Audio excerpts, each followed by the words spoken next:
This is Senor Bali Mridanga, so it's got to be good.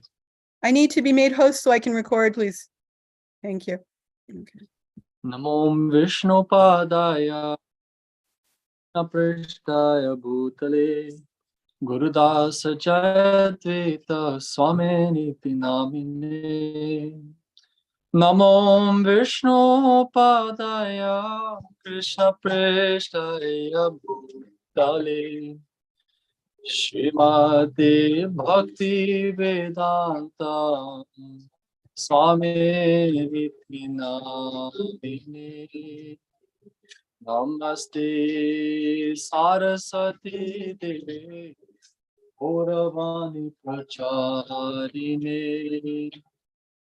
Nirvishesha Shunyavadi Paschatya Deshatarine Jai Shri Krishna Chaitanya Prabhu Nityananda Shri Advaita Gadadhar Shivasadi Gaura Bhakta Vrinda Hare Krishna Krishna Krishna Hare Hare Hare Rama Rama Rama Hare Hare Hare Krishna Krishna Krishna Hare Hare Hare Rama Rama Rama Hare Hare Hare Krishna Krishna Krishna Hare Hare Hare Rama Rama Rama Hare Hare Hare Krishna Krishna Krishna Hare Hare Hare Rama Rama Rama Hare Hare Hare Krishna Krishna Krishna Hare Hare Hare Rama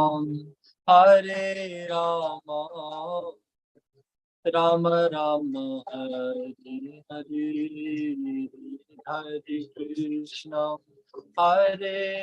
Hare Krishna Krishna Krishna Hare Hare Hare Rama Rama Rama Hare Hare Hare Krishna Krishna Krishna Hare Hare Hare Rama Rama Rama Hare Hare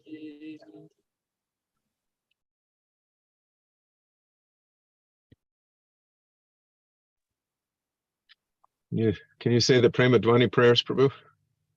Jai Om Vishnupad Paramahamsa Parivrajakacharya Stutra Shata Shri Srimad Bhaktivedanta Swami Prabhupada Ki Jai Jai Shri Srimad Bhakti Siddhanta Saraswati Prabhupada Ki Jai Namacharya Srila Haridas Thakur Ki Prem Sakho Shri Krishna Chaitanya Prabhu Nityananda Shri Advaita Gadadhar Shivasari Gaur Bhaktivinoda Ki Jai Shri Shri Radha Krishna Gopinath Shyamakund Radhakund Giri Govardhana Ki Vrindavan Dham Ki Mayapur Navadvip Dham Ki Jamuna Maya Ki Ganga Maya Ki Bhakti Devi Ki Tulsi Maharani Ki Samaveda Bhakta Vrinda Ki Jai.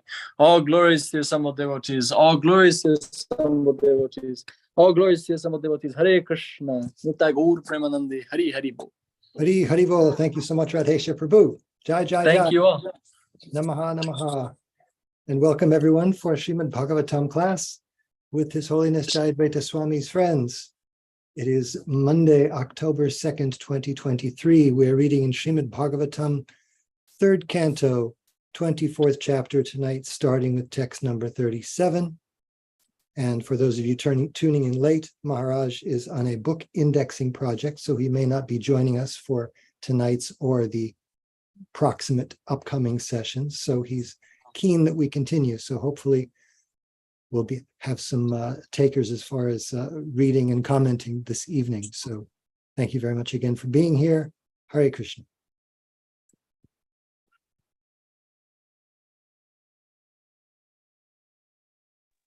Haribol, Haribol. Who's going to read? Hey, now that you've led that beautiful kirtan, Radesh, would you like to read the verse in purple? I don't know where we are. I've been MIA for so long. No problem. We're in 3rd canto, 24th chapter, 37th verse. 3:24:37. Correct. Sure, I'll read a couple. That'd be great. Om Namo Bhagavate Vasudevaya. Om Namo Bhagavate Vasudevaya. Om Namo Bhagavate Vasudevaya. All right. Ishatmapato vyakto nashta kalena bhuyasa tam pravartaitum deham imam vidhi maya vritam. This path of self-realization, which is difficult to understand, has now been lost in the course of time. Please know that I have assumed this body of Kapila to introduce and explain this philosophy to human society again.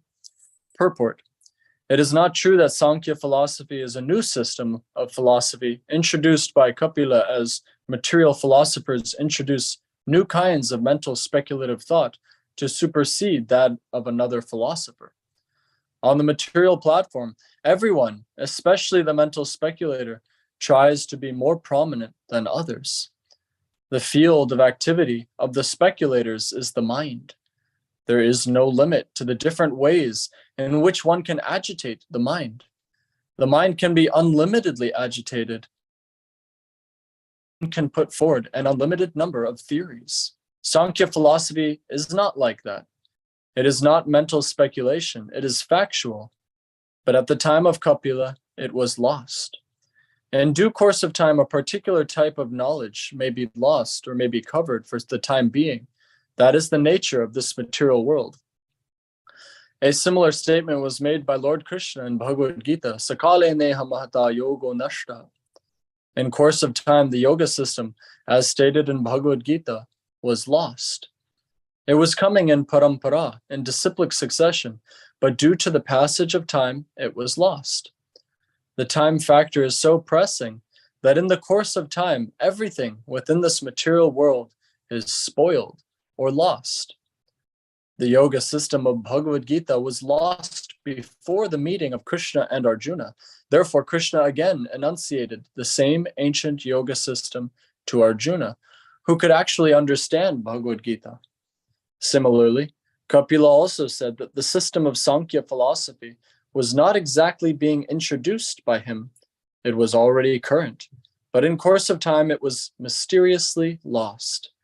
And therefore he appeared to reintroduce it.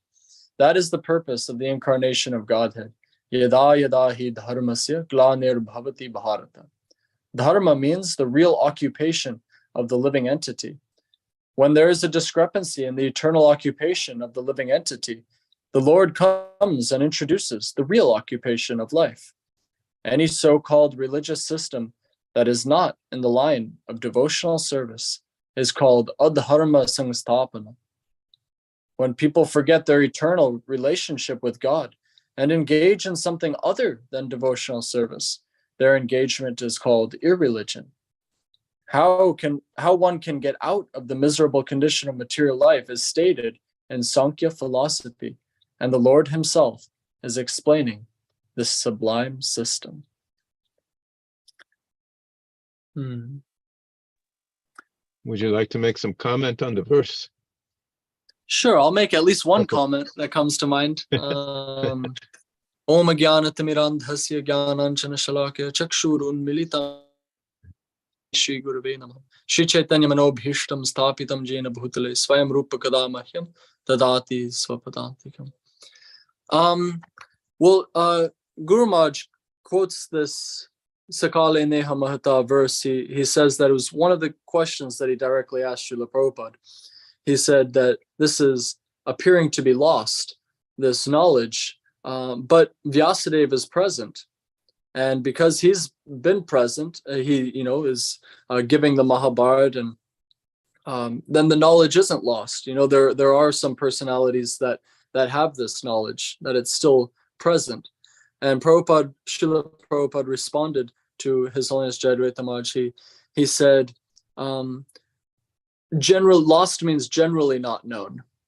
And that was his reply, that there may be a few personalities, some isolated incidences of knowledge, but it generally was lost. And therefore, yoga nashta, that yoga system is not generally known. So it seems like perhaps that's the case here as well. Kapila and maybe a few others are conversant with this knowledge, but generally it's not known. So yada yada hi dharmasya, therefore the necessity is there for the empowered devotee or the Lord himself to spread this knowledge again.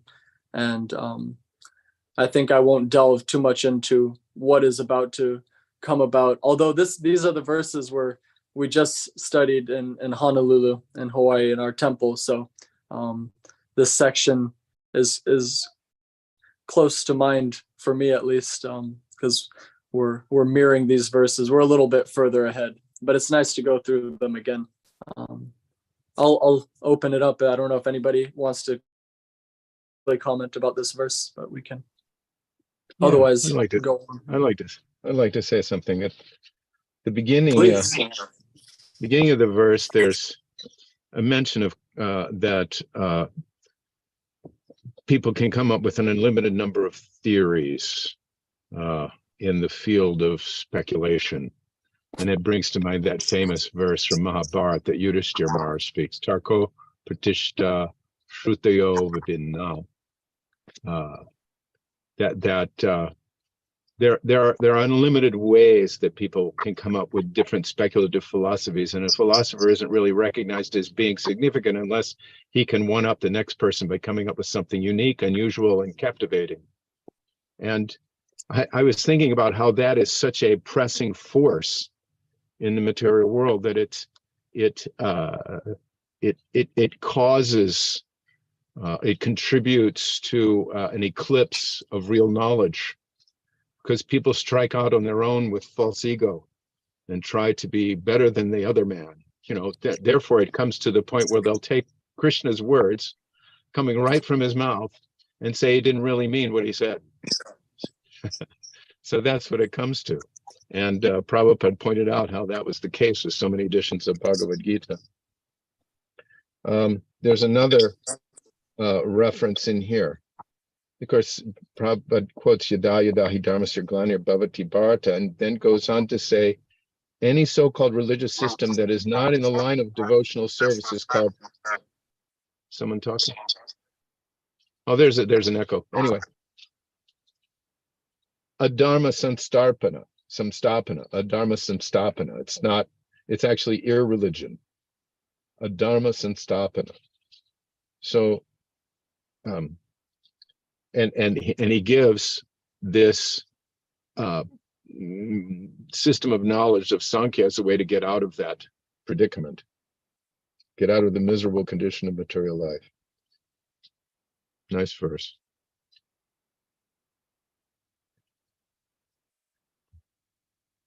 Does anyone else have any comments? There's a comment in the chat box from my husband if he wants to read it. Or I can read it for him if he likes. Yeah, could you read it?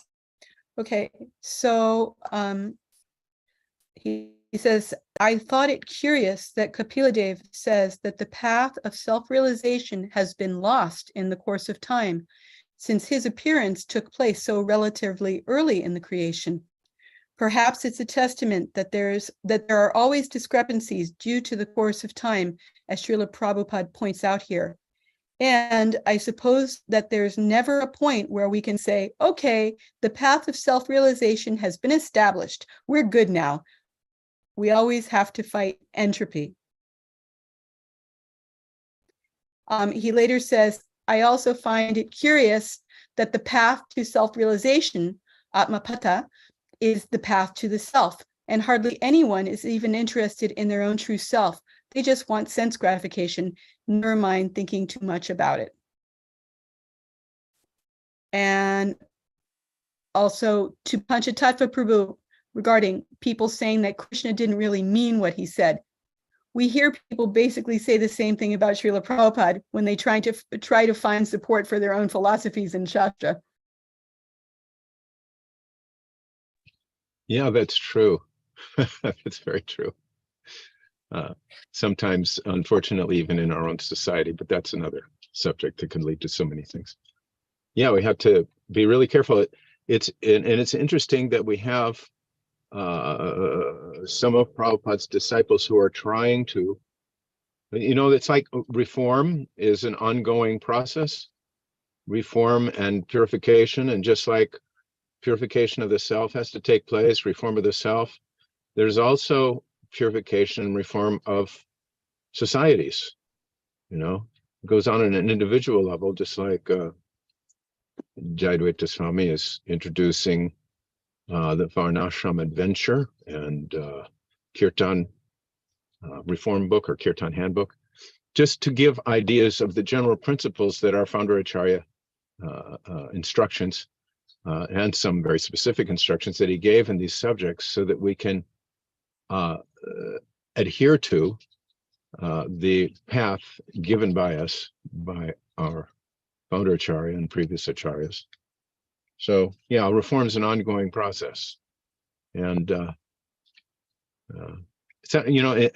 other thing I was thinking was, in some ways, of course, we have Bhaktisiddhanta Saraswati Thakur is there, the Gaudiya Vaishnav line is there. What to speak of the other Vaishnav lines are in existence. That process hadn't stopped. There were teachers of Bhagavad Gita that were certainly bona fide. But Prabhupada did something extraordinary, of course, in giving the truth of Bhagavad Gita to the entire world. So, he fulfills this role as what would you call it? As reestablishing the principles of religion for the world.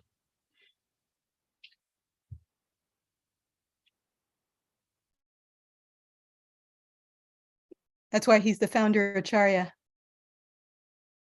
The Acharya says it wasn't just the Bhagavad Gita, it was the whole package, everything in devotional service, so there could be no mistakes and no, concoctions or anything. He's like, this is the word, this is how you apply the word, and this is the goal.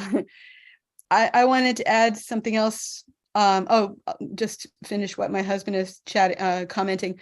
On Tuesday evenings, we're now hearing from Ravinda Swaruprabhu as he reads his book, Srila Prabhupada, the founder Acharya of ISKCON. So important to understand what that means. I wanted to make two comments. One is not so, I should probably, it's too bad Maharaj is here because it feels like this is in his lane. Prabhupada uses the word lost 7 times between the verse and the purport, was lost. And, people who study writing and stuff, they're often encouraged to find a different word, don't repeat so much. And to me, the fact that Prabhupada uses the word lost, 7 times in maybe maximum of 200 words, is kind of, it shows that he's not concerned with style. There's a lot of things in his writing that are very beautiful, very, very literary, very poetic, but he's not hung up on, coming up with different words for lost. He's making a point and he wants to make sure you get it. And if it requires repeating it 3 times or 7 or 10, he doesn't care. So to me, that's a point in favor of, in support of the authenticity and seriousness of this. You know, you're not, it's like, oh, if you didn't get it the first time, you'll get it by the seventh time. The other thing I wanted to mention is that, you know, we often hear about how, you know, like, let's say, you know, in the past time, how Krishna got his conch shell, or, you know, different things, you know, Krishna, or how, you know, how he met Radharani. You know, these are eternal associates or eternal paraphernalia of the Lord. But there is a period, you know, there is a point in the Leela, when it manifests in the material world, that he acquires these things, or he meets these associates, even though they're eternally associated. So I'm just wondering, you know, even with knowledge, you know, this knowledge, we say it's lost. And my husband made the point that we didn't, you know, it was like early in Satya Yuga, or not early, but in Satya Yuga. So what was there to get lost? But I think it could be applying to, you know, previously it was lost, you know, since before, definitely lost before Satya Yuga and the previous Kali Yuga, but also these things have to manifest in the material world at a certain point. It's not like it's just automatically everybody knowing it. And so the Lord has the pastime of establishing it, because it may not have been lost within that yuga, and he's reestablishing it, but it's not there at that point. So he has to establish it at a certain point in time within the material world. And so that's the occasion for it being established. That's kind of me speculating there, but I'm just wondering if anybody agrees or sees it a different way. I like what Radesh pointed out from Srila Prabhupada's answer to His Holiness Jayadvaita Swami Maharaj's question. It was not generally known, in the sense that there, when a process is alive, it's well known, it's being promulgated and followed in a common manner, you know, by many people. So in that sense, I can see how the Lord has to appear to say, okay, emphasize this, you know, because we have this, like I said before, we have this tendency to peel off and say, this is important, I am important, what I understand is important, what I've gleaned from the text is important, rather than going back to parampara and saying, this is how it works, this is Sankhya philosophy, these are the details, this is how you follow it. Well, I've discovered something a little more interesting that I'll focus on and separate myself, or whatever. I'm not saying that was necessarily happening in Satya Yuga, but the Lord's appearing to say, this is the process. And anything outside of this process is abhutanam adharmasya. So that's the way I understand it. I like the point that the way that Srila Prabhupada explained it makes it pretty clear. Yeah, I guess I was just more focusing on the historical or time, you know, time-based occurrence of when this would have happened. Because if it's such a yuga, there's no time for it to be lost or you know, disintegrated, because when would it have happened, you know? And that would have been more evidence of Kali Yuga than Satya Yuga. So I'm thinking, well, maybe it just didn't have time to arise yet, you know. And obviously from the previous yugas it would have been lost. The other thing I think about in this connection, although I don't want to veer into speculation, is that when Kapila Dev's speaking this, it becomes enshrined in the pages of Srimad-Bhagavatam, and it's present as instruction for all time, or at least for as long as the Bhagavatam is extant. So it's being spoken, studied, and shared down through the ages, if you will. And the same with Krishna's instructions in Bhagavad Gita. They're being spoken down through the ages. At that time as well, the science as it is appears to be lost, and also for all time here. In case you're starting to become distracted or deviated, this is the path, and that's not. There's a comment from my husband in the chat. He says, it's the nature of the material atmosphere that things come into being, hang around for a little bit, then disappear. Yeah. I had a comment that, unless you're ready to say something more. Go ahead. No, I was thinking this is a topic that I think Ravinder Swarup Prabhu has brought up several times in his classes. There was a novella in the late 19th century by a British author, and it was called Flatland. And it's sort of a satirical novella that speaks of living beings living in a two-dimensional reality.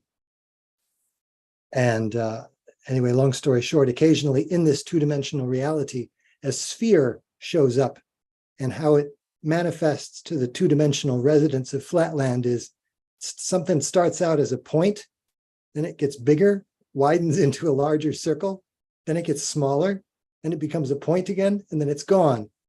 So what that is a three-dimensional object passing through the two-dimensional reality that everyone is familiar with. And so when we have avatars of the Lord, they're fully spiritual, fully powerful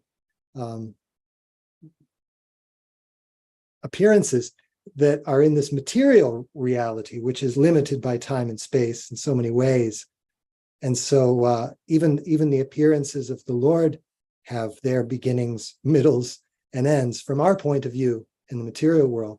But we're told that they're eternal, but we are so time and space bound as conditioned living beings that it's very hard for us to really compute the eternal nature of Krishna's, or knowledge even.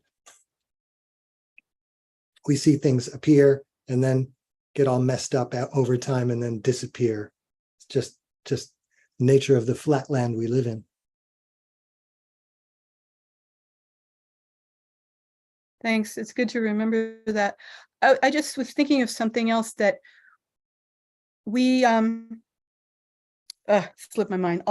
If I remember it, I'll come up with it later. I guess we can move on if there's nobody else that has a comment.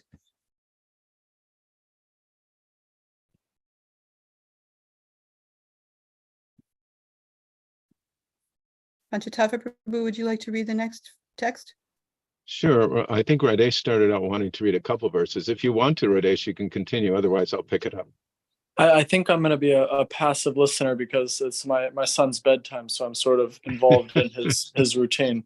But I'm Okay. present and listening. So nice to see you, Prabhu. Thank you so much. Nice to be seen. Hare Krishna. And to hear you.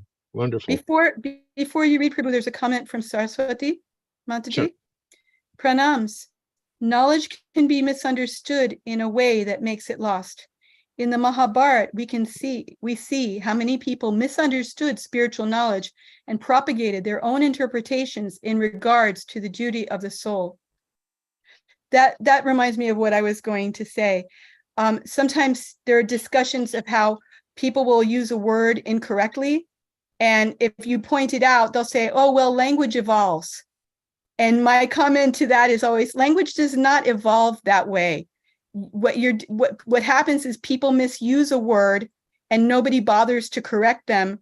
And then more people misuse it because they see it being misused and nobody's correcting. And that's how the language devolves. So Prabhupada was always stressing that we have to maintain things. We have to stay in the mode of goodness and we can't change things. Because things don't just evolve or devolve they don't evolve or devolve on their own. Somebody has to make a choice and somebody else has to permit that choice. And still further, you have to resist anybody trying to correct you if you've made a bad choice. So when she says misunderstood, sometimes that misunderstanding is deliberate and sometimes it's not. But the point is, if you don't correct it, then it will become normalized. And my husband says in response to her, yes, Saraswati Mataji, and that all took place even while Krishna himself was on the planet. In the Lilamrita, we read about all sorts of misunderstandings of Srila Prabhupada's teachings, even in his manifest presence.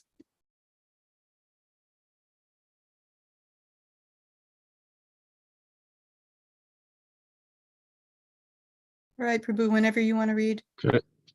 Gaccha kamam maya prishto mayi sanyasta karmana jidva sudurjayam mrityum Amritatvaya mam bhaja.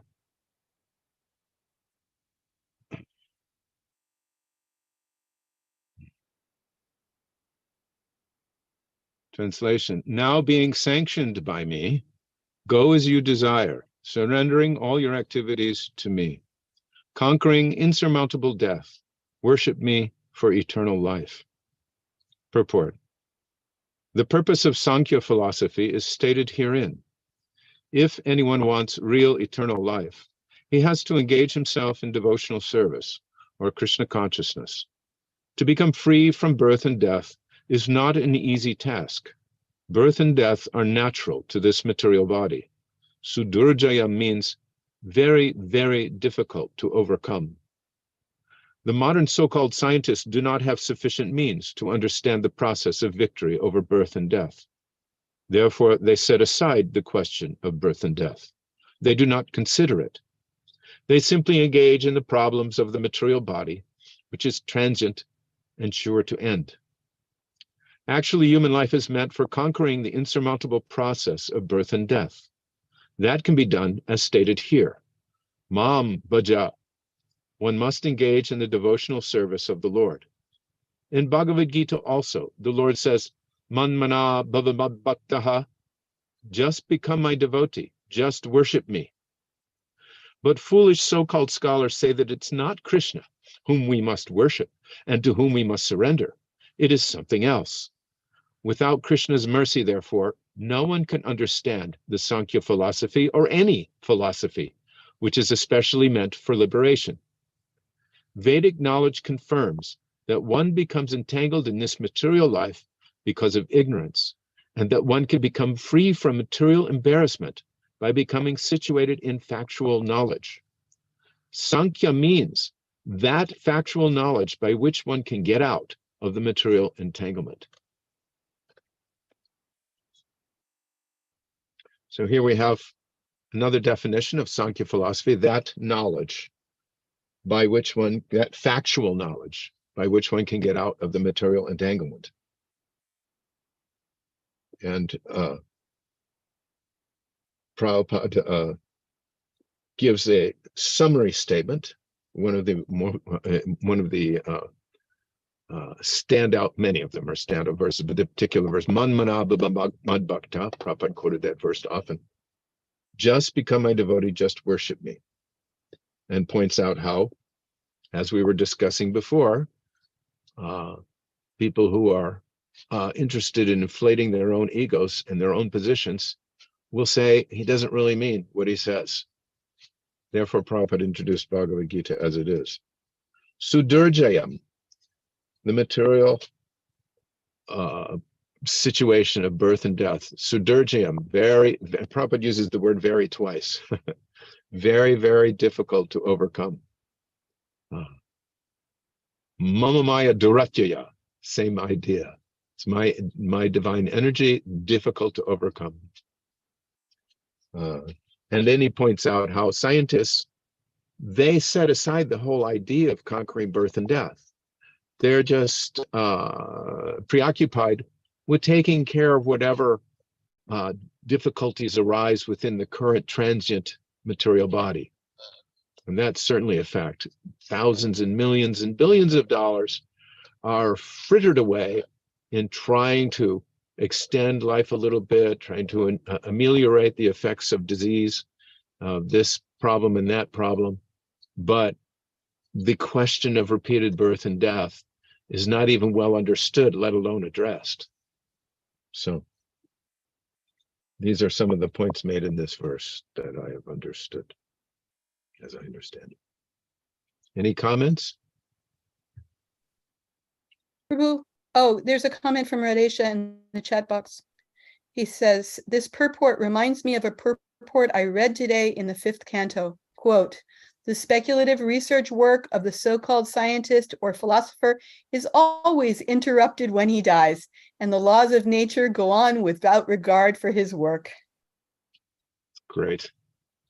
Great quote.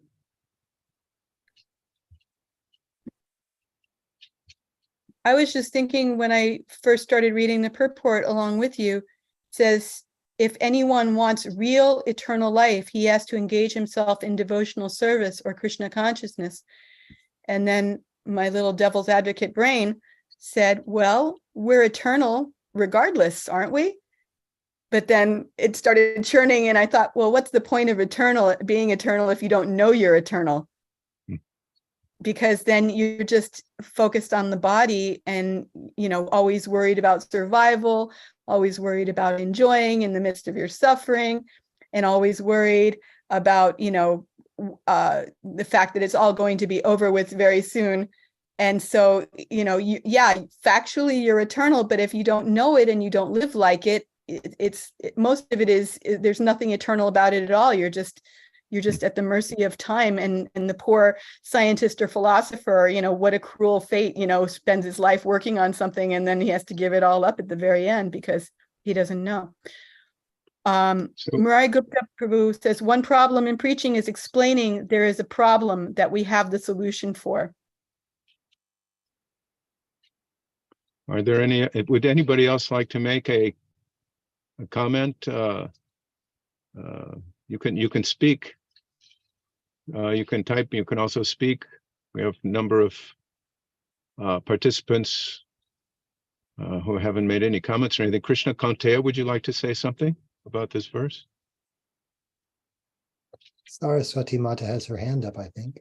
Okay, great. Let's go to Mother Saraswati.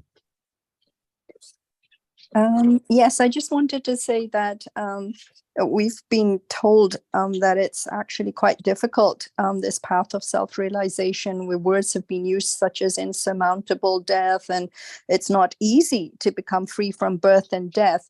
And the scientists especially, it's an inconvenient truth, to try and solve this huge problem of birth and death. So it's an ugly truth. So for a lot of people, they just don't want to think about it. They just want to completely put it out of mind. And, their approach is, well, we work with what we've been given. And trying to tell them anything different, trying to let them know that, well, here's a solution. It's a permanent solution. We're always trying to find solutions to so many problems, but this one problem, if you can actually solve it, you won't even need to divert your energy into trying to solve anything else, any of those other problems, other branches of problems that are out there. The root cause and the root problem is this birth and death. But it's almost as if they feel comfortable in being bewildered. There's, Maya is so smart. She understands what particular obstacles to throw in your way. It's all custom-made design allurements to keep you bewildered or to keep you comfortable with just the status quo. It's all right. We just work with what we've been given. And if that working with what we've been given entails endless torment and misery that you have to embrace, that's all right, because there's a chance that we could experience some degree of happiness. For that small degree of happiness, I can accept endless torment. I can embrace unlimited misery just at the off chance that I could experience something that is not miserable or tormenting. I will classify that as happiness.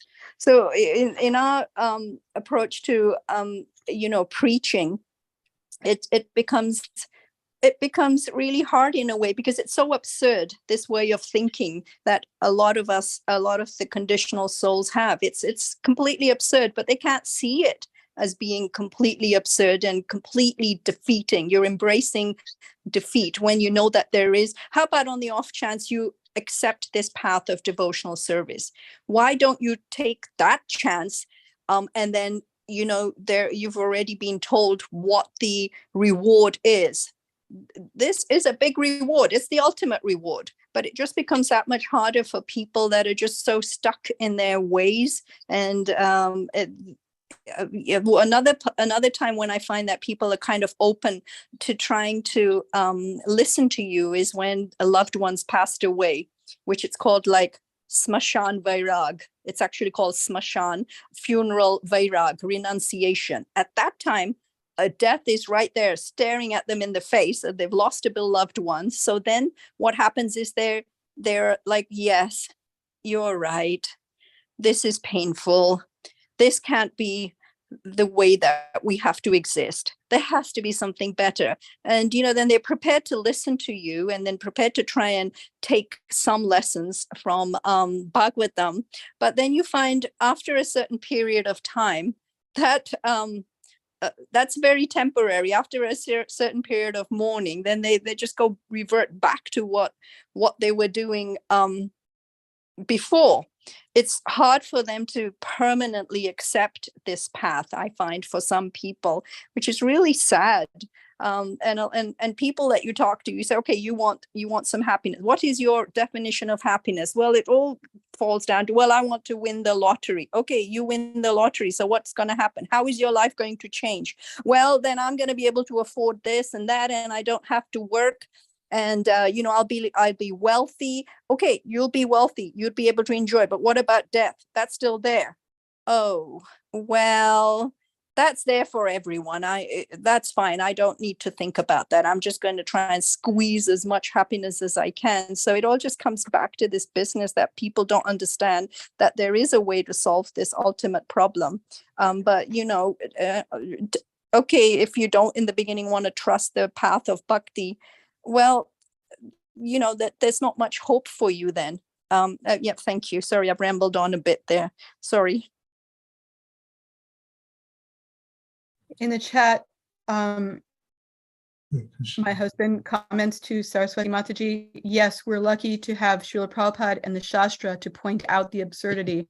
And also, he says, I've seen that Smashan Vairagya in my family lasts for a single afternoon or until happy hour.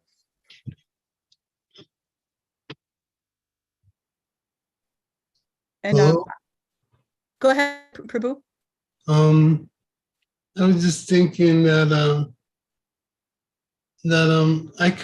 we come, especially Americans, we come from such a degraded place that at least I do. I have nothing. Only thing that saved me is Krishna consciousness, because if I didn't come to Krishna consciousness, if I didn't have a chance to, if the devotee hadn't spoken to me, then I would still be in the degraded situation I was in. And so I really have no questions about Krishna consciousness. Only questions I have are how I can be graceful enough to make the transition to go back to Godhead. Other than that, I have no questions. I'm thankful, and I have no questions really. I might think I'm just saying that, but I come from such a place where I have no question, because I can accept everything that Prabhupada is saying. To me, and I don't know how egotistical it is, but to me, to question Prabhupada in any way is just a game. You must be playing just a game to keep yourself entertained, to come to that point to where the reality really sinks in. You're there, you're facing the reality of birth, death, old age, and disease. And until you get to that point, there's no questions about Prabhupada, whether or not Prabhupada is to be believed, I guess you would say. I'm not so graceful with words, but my point is that's why I don't have any questions, because I accept everything that Prabhupada says, and then my education is not so good where I would have questions that could stand up against anything that Prabhupada could put in front of me, because I'm not so graceful. Haribol. That was really nice, Krishna Konteya. I thought it was very grateful. At the same time, you can pipe up and say, indicate in different ways how Srila Prabhupada's purports or the points that he's making resonate with you, how you recognize their effect on your life, and how you can see them and apply them in your own life. So there's plenty of opportunity to comment, even though you have no question. So please do. That was really nice. Thank you. Hare Krishna. Thank you. Thank you, Haribol. We have other participants who'd like to invite to make comments, or maybe they would like to read. Surabhi Kunj, Devi Dasi. I think she declined to read before. I'm not sure. We have Sharon Doug. I don't want to sound like I'm an nepotist, but you know. And there's They have their hands up. and Praveen may be still in a situation where he can't make any vocal comments because he's in the middle of a kirtan or a temple morning program or something. I think that was the issue before, but please, if anybody wants to speak up, Mother Lakshmana, if you want to speak up, please feel free.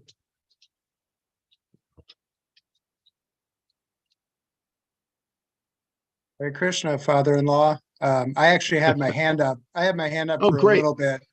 Oh, But sorry. then that's so interesting because Krishna Konteya Prabhu just said he's not very graceful with words, but that's probably one of the best, most succinct summaries I've ever heard. And I wish I was in that place because my head is always swimming with questions. That's all it is.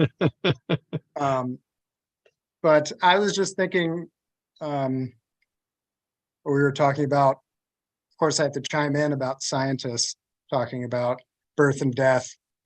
Yes. And that is actually kind of a huge science now, the science of longevity, which is kind of, I think that's a good way to put it, is this longevity. It's this idea that you're looking for correlates in the body that correlate with aging, right? So there are DNA sequences at the end of certain cells called telomeres that give you an idea of how old something is. And those get shorter and shorter as the cell's closer to dying. So the idea being that you can keep these things from shrinking, you'll never age. And they give the metaphor of like the escape velocity of a rocket. Once it gets to a certain speed, it never comes back to Earth. And they just think if you can figure out how to keep these telomeres from shrinking, you know, you can live forever. That doesn't say much about what happens if you get hit by a bus, or if you think even more long-term in the fact that, you know, this sun is destined to swallow us up and all of that. I mean, it's just a very short-sighted view of birth and death. Maybe you live a couple hundred years, but I mean, come on, in the grand scheme of things, it's a pretty, Yeah, it's true. just staving off the inevitable. Yeah, and it really does line up with what Srila Prabhupada says about them being concerned with just dealing with the material body's current circumstances, perhaps, like you said, trying to extend life as much as possible. The whole idea being this body is the all in all. We have to do whatever we can to preserve it, and not recognizing anything before or after the existence of this body.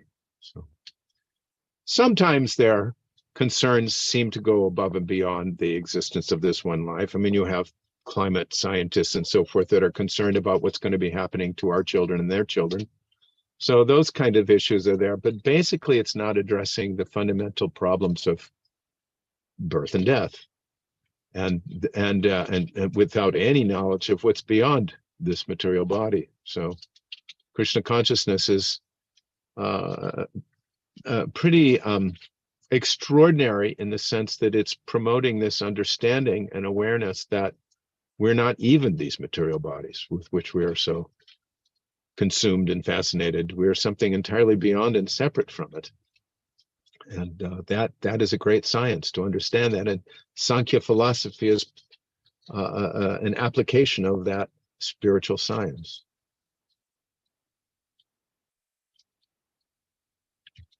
Prabhu, I was talking with my husband today. I was remembering an article that I had read. There was a doctor who said that he was not going to accept any medical treatment after he reached the age of 70 because he thought the quality of life would not be worth the extra years added to his life.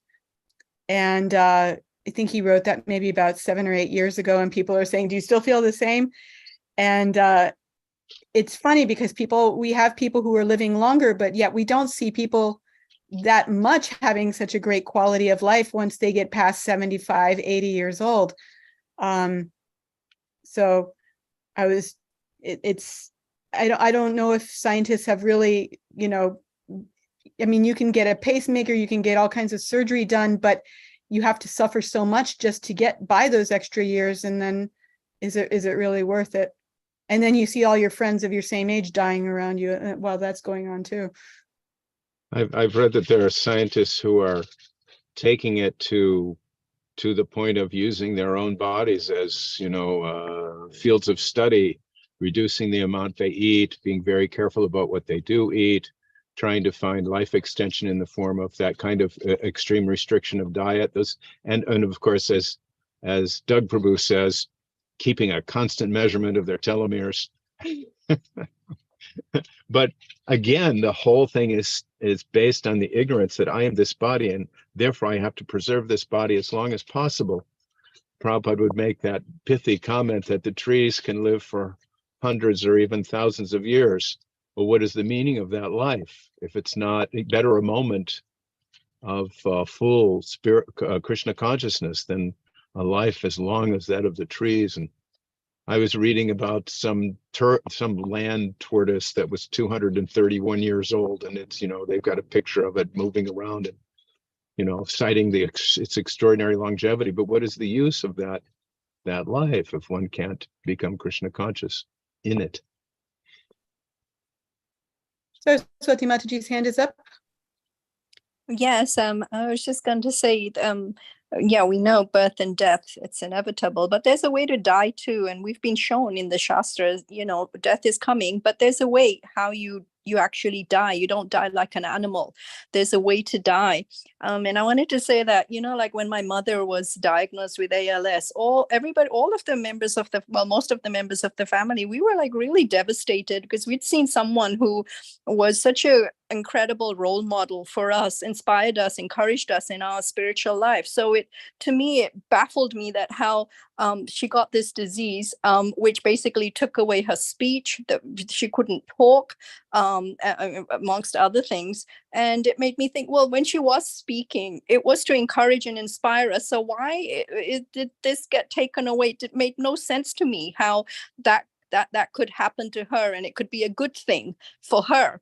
It just upset me so much. And being around us, it was because her speech was gone. She could only communicate by blinking her eyes, and we go on the alphabet board. And when I actually asked her, I said, well, I don't understand this, Mata. I don't understand how Krishna could have allowed this to happen, because you were using your senses in a way that served Krishna and encouraged all of us. And then although she just typed just few words, which basically she was trying to say that she now understands that even though she was using those senses in the path of bhakti, but still there was something that was holding her back from fully depending on Krishna. So now she was put into this situation, basically paralyzed. So now she was basically trying to tell us that she's happy because now she's fully surrendered.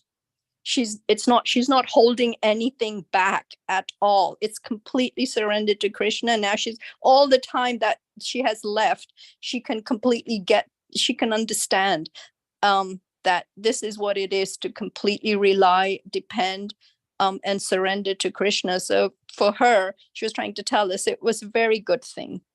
Thank you.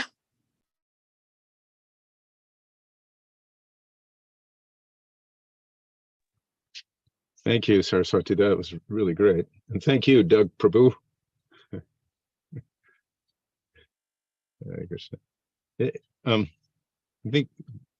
you think we have time for another verse? I do. What about, who would like to read this one? Do we have any? I'll volunteer if nobody else does. Okay. Okay, we're on text 39. 39. Yes. Okay. Yes. Mamatmanam swayam jyoti sarvabhuta guhashayam atmanyevatmana vikshya vishoko bhayam richchasi. Translation: in your own heart, through your own intellect, you will always see me, the supreme self-effulgent soul dwelling within the hearts of all living entities. Thus you will achieve the state of eternal life, free from all lamentation and fear. Purport: people are very anxious to understand the absolute truth in various ways, especially by experiencing the Brahmajyoti, or Brahman effulgence, by meditation and by mental speculation. But Kapila Dev uses the word mam to emphasize that the personality of Godhead is the ultimate feature of the absolute truth. In Bhagavad Gita, the personality of Godhead always says mam, unto me, but the rascals misinterpret the clear meaning. Mam is the supreme personality of Godhead. If one can see the supreme personality of Godhead as he appears in different incarnations and understand that he has not assumed a material body, but is present in his own eternal spiritual form, then one can understand the nature of the personality of Godhead. Since the less intelligent cannot understand this point, it is stressed everywhere again and again. Simply by seeing the form of the Lord as he presents himself by his own internal potency as Krishna or Rama or Kapila, one can directly see the Brahmajyoti, because the Brahmajyoti is no more than the effulgence of his bodily luster. Since the sunshine is the luster of the sun planet, by seeing the sun, one automatically sees the sunshine. Similarly, by seeing the Supreme Personality of Godhead, one simultaneously sees and experiences the Paramatma feature as well as the impersonal Brahman feature of the Supreme. The Bhagavatam has already enunciated that the absolute truth is present in three features: in the beginning as the impersonal Brahman, in the next stage as the Paramatma in everyone's heart, and at last as the ultimate realization of the absolute truth, Bhagavan, the Supreme Personality of Godhead. One who sees the Supreme Person can automatically realize the other features, namely the Paramatma and Brahman features of the Lord. The words used here are Vishoko Bhayam Richchasi. Simply by seeing the personality of Godhead, one realizes everything, and the result is that one becomes situated on the platform where there is no lamentation and no fear. This can be attained simply by devotional service to the personality of Godhead. Ecstatic, simply ecstatic.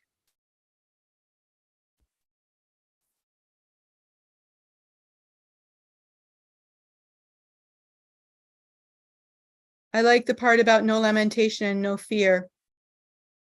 That's just what motivates most of us most of the time. Fear and lamentation. Imagine what it's like to live free of that. We've gotten we've gotten tastes of that. At least I have. I can't speak for others, but it seems like at the most I get a taste of living without that lamentation and fear. Most of the time in a really good kirtan. With Panchatattva Prabhu. Hare Krishna. I was reminded of that verse in Sri Ishopanishad. Hiranmayena patrina satyasyapi tamukam tattvam pusana pavanu satya dharmaya drishtaye. O my Lord, sustainer of all that lives, your real face is covered by your dazzling effulgence. Kindly remove that covering and exhibit yourself to your pure devotee. So people may be interested in the Brahman effulgence, but they're not interested in removing the effulgence. And oftentimes they don't even have an understanding that it is someone's effulgence. They just want that dazzling light and to enter into it and become merged into it. But they're missing the real point. They're missing the point of relationship, of rasa, of activity that goes on eternally, of blissful life. And they're trading it for Hiranmayena. So it's a nice verse, mantra 15, Sri Ishopanishad. Yeah, having a face suggests that there's a person.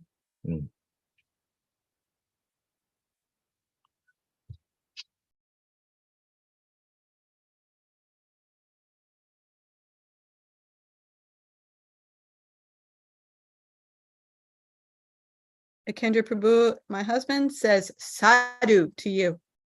Panchatattva Prabhu. I had a comment there too. I'll read it if it's okay. Okay.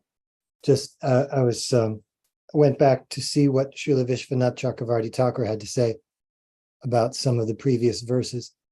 And in verse 38, he said something very interesting. This is when he's telling Kardama Muni he's free to go. He says, just as you are asking to go, I am asking you to stay. It would be harsh for me to tell you to go. And even if you stay here, your desire will be fulfilled. If you are determined to go, then go as you wish. Worship me for immortality. I found it interesting because we had asked previously, as the question would naturally arise, Supreme Lord is right there. Where are you going? Right? So Kapila Dev is saying, go or stay.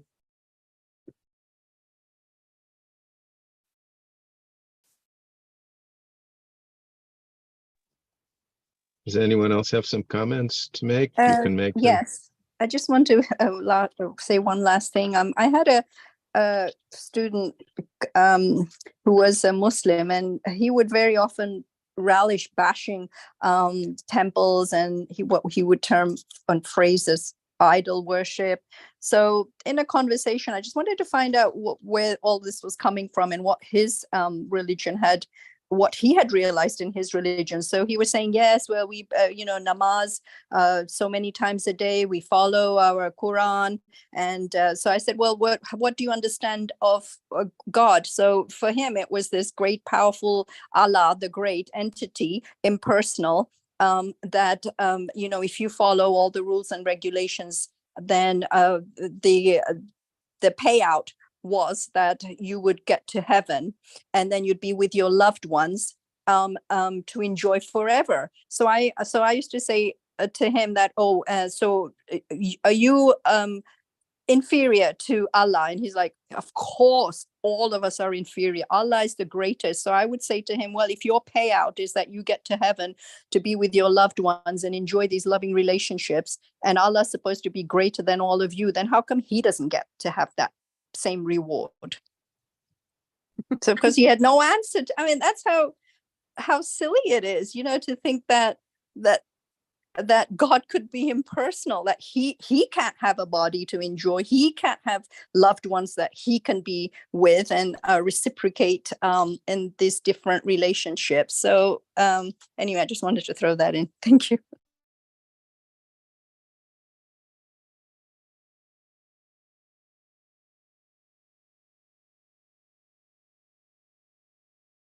We're at the end of our time. I was wondering if Krishna Konteya Prabhu would like to lead Kirtan. We're kind of counting on it. Yes, Mother. Jai.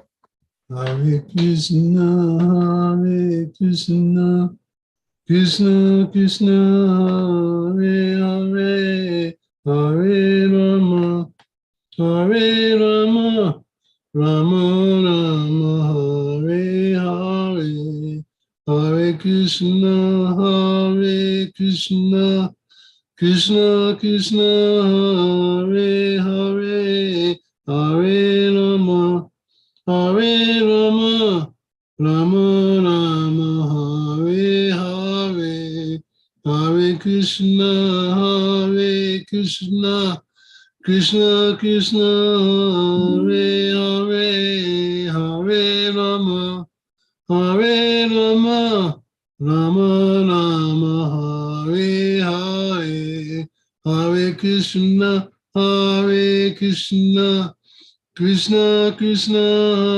Hare Hare, Hare Rama, Hare Rama, Rama Rama, Hare Hare, Hare Krishna, Hare Krishna, Krishna Krishna, Hare Hare, Hare Rama, Hare Rama, Rama Rama, Hare Hare, Hare Krishna, Hare Krishna, Krishna Krishna, Hare Hare, Hare Rama, Hare Rama, Rama Rama, Hare Hare, Hare Krishna, Hare Krishna, Krishna Krishna, Hare Hare, Hare Rama, Hare Rama, Rama Rama,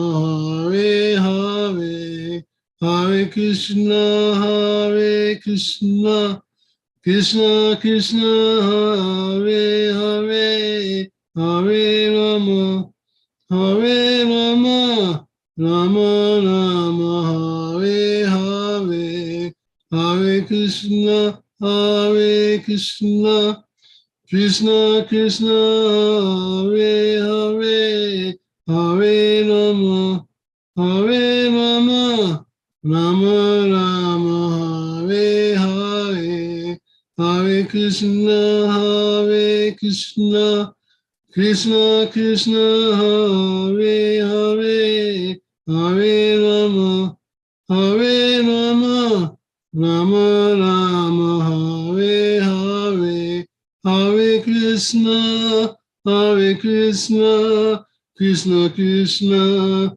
Hare Hare, Hare Rama, Hare Rama, Rama Rama, Hare Hare, Hare Krishna, Hare Krishna, Krishna Krishna, Hare Hare, Hare Rama, Hare Rama, Rama Rama, Hare Hare, Hare Krishna, Hare Krishna, Krishna Krishna, Hare Hare, Hare Rama, Hare Rama, Rama Rama, Hare Hare.